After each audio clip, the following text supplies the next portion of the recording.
ಏನು ಕೆಲವು ದಿನಗಳಿಂದ ಸರ್ಕಾರದಲ್ಲಿ CM ಅನ್ನೋ ಏನು ಕೂಗಿದೆಯಲ್ಲ, ಆ ಕೂಗಿಗೆ ಎಲ್ಲೋ ಒಂದು ಕಡೆ ಇವತ್ತು ಫುಲ್ ಸ್ಟಾಪ್ ಸಿಕ್ಕಿದೆಯಾ ಅಥವಾ ಪ್ರಶ್ನೆಗೆ ಆನ್ಸರ್ ಸಿಕ್ಕಿದೆಯಾ ಅಂತ ತಿಳಿಯುವ ಒಂದು ಸಾಧ್ಯತೆ ಇವತ್ತು ಗೋಚರ ಆಗಿದೆ.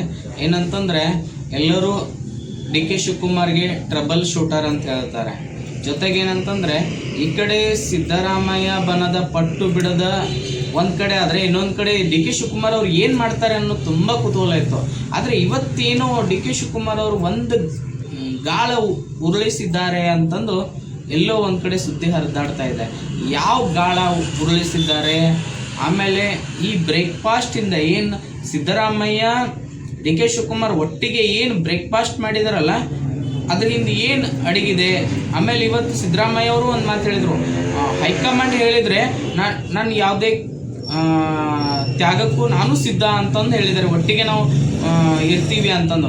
ಈ ರೀತಿ ನಾನು ಮುಂಚೆ ಒಂದು ವಿಡಿಯೋದಲ್ಲಿ ಹೇಳಿದ್ದೆ. ಏನಂತಂದರೆ ಮೋಸ್ಟ್ಲಿ ಐ ಥಿಂಕ್ ಏನಂತಂದರೆ ನಮ್ಮ ಒಂದು ತರ್ಕಕ್ಕೆ ಏನು ಗೆಸ್ಸಿಂಗ್ ಪ್ರಕಾರ DK ಶಿವಕುಮಾರ್ ಅವರು ಆಲ್ಮೋಸ್ಟ್ ಒಂದು CM ಆಗುವುದು ಎಲ್ಲ ಲಕ್ಷಣಗಳು ಕಾಣುತ್ತೆ.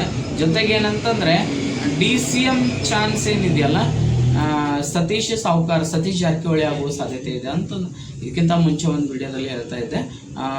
ಈಗಲೂ ಸಹ ಇರ್ಬೋದು, ಏನಂತಂದರೆ ಸಾಧ್ಯತೆ ಇರ್ಬೋದು.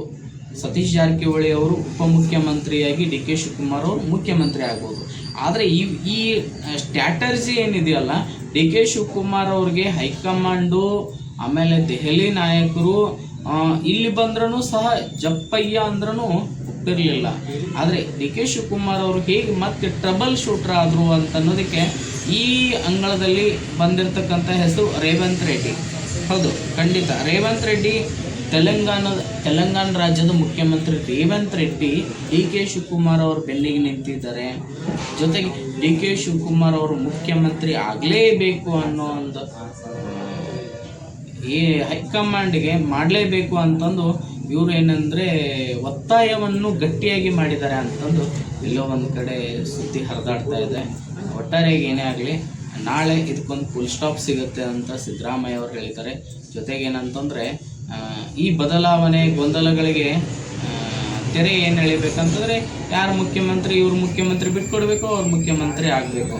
ಆದರೆ ಇವರು ಅವರು ಅನ್ನೋದಕ್ಕಿಂತಲೂ ಪಕ್ಷ ಕಾಂಗ್ರೆಸ್ ಒಂದೇ ಇದೆ. ಜೊತೆಗೇನಂತಂದರೆ ಯಾರೇ ಮಾಡಲಿ ಭರವಸೆಗಳು, ಕಾರ್ಯಗಳು, ಆಮೇಲೆ ಯೋಜನೆಗಳು, ಹಲವಾರು ಪ್ರಗತಿಪರ ಕೆಲಸಗಳು ಸುಲಲಿತವಾಗಿ ಸಾಗಲಿ ಅನ್ನೋದೇ ಈ ವಿಡಿಯೋನ ಉದ್ದೇಶ. ಮತ್ತೊಮ್ಮೆ ಏನಂತಂದರೆ ರಾಜ್ಯದ ಜನತೆಗೆ ನಿಮ್ಮನ್ನು ಚುನಾವಣೆ ಮಾಡಿ ಗೆಲ್ಲಿಸಿ ಅಧಿಕಾರಕ್ಕೆ ಕೊಟ್ಟಿದ್ದಾರೆ. ಜೊತೆಗೆ ಏನಂತಂದರೆ ನಿಮ್ಮ ಒಪ್ಪಂದ 2.5 ವರ್ಷ ನಿಮ್ಮ ಒಪ್ಪಂದ ಇರ್ಬೋದು, ಒಪ್ಪಂದ ಇರದೇನೂ ಇರ್ಬೋದು. ಆದರೆ ಒಟ್ಟಾರೆಯಾಗಿ ಏನಂತಂದರೆ ಈ TV ಆನ್ ಮಾಡಿದರೆ ಸಾಕು, ಸೋಷಿಯಲ್ ಮೀಡಿಯಾ ಆನ್ ಮಾಡಿದರೆ ಸಾಕು, CM ಯಾರು ಆಲ್ರೆಡಿ ಒಬ್ಬರು CM ಇದ್ದಾರೆ, ಯಾರು ಬಿಟ್ಕೊಡ್ತಾರೆ ಅಂತ ನೋಡಬೇಕು, ಕಾದು ನೋಡಬೇಕು.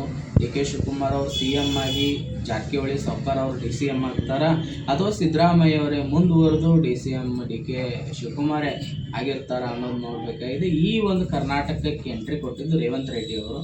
ಮುಂದೆ ಯಾವ ರಾಜಕೀಯ ಸ್ವರೂಪ ಪಡೆಯುತ್ತಂತ ಕಾದು ನೋಡಬೇಕು. Thank you.